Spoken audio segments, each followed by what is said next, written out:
আজকে আপনাদের জন্য সুন্দর একটা রেসিপি নিয়ে এসেছি, পনির পাতুরি। তার জন্য এখানে আমি 300 গ্রাম পনির নিয়ে নিয়েছি। এখানে পোস্ত বাটা, কাজু বাদাম বাটা আর অল্প করে সর্ষে, পাতুরি মানে সর্ষে তো লাগবেই, এই জন্য সর্ষে বাটা। আর এখানে আছে লঙ্কা কুচি, লবণ আছে, এখানে সর্ষের তেল রেখেছি, আর এই যে কলা পাতা রেখে দিয়েছি এখানে ধুয়ে। এখন এটাকে আমি রেডি করব। পনিরটাকে কেটে নিব।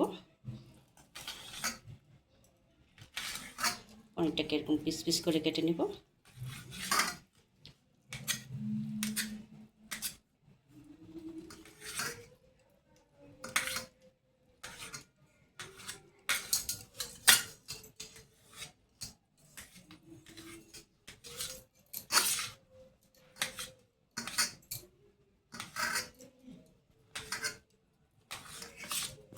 এই যে পনির আমি কেটে নিয়েছি, এভাবেও কেটে নেবেন আপনারাও। এখন আমি মশলাগুলো দিয়ে দেব। পোস্ত বাটা, কাজু বাদাম বাটা, সরষে বাটা দিয়ে দিচ্ছি। এখন দিয়ে দেব স্বাদ মতো নুন দেব,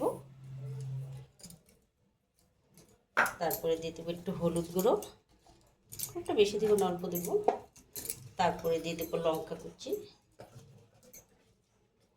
তারপরে দিয়ে দেবো সরষের তেল। যেহেতু এটা পাতুরি হবে, সরষের তেলটা একটু বেশি দিতে হবে। দেওয়া হয়ে গেছে, এখন এটা ভালো করে মেখে নেব।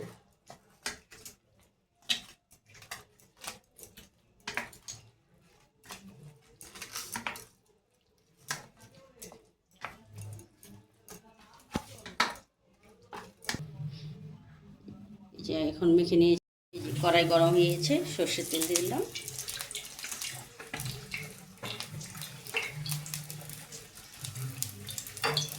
আঁচটাকে কমিয়ে দিব। এর মধ্যে কলা পাতা সাজিয়ে দেব।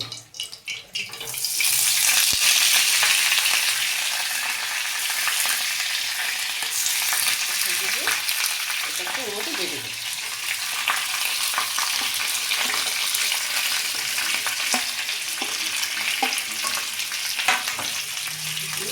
আবার কলা পাতাতে ঢুকে দেবো।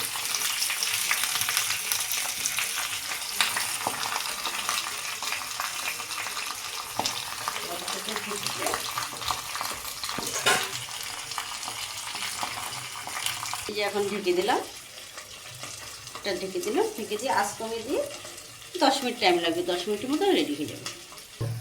এই যে এখন হয়ে গেছে 10 মিনিট। এখন আমরা এটা তুলে নিচ্ছি। তুলে আপনাদেরকে একটু দেখিয়ে দিচ্ছি।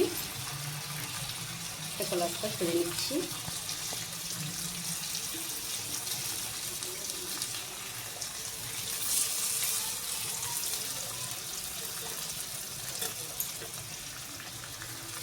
এই দেখুন, পনির কলা পাতা ভাপা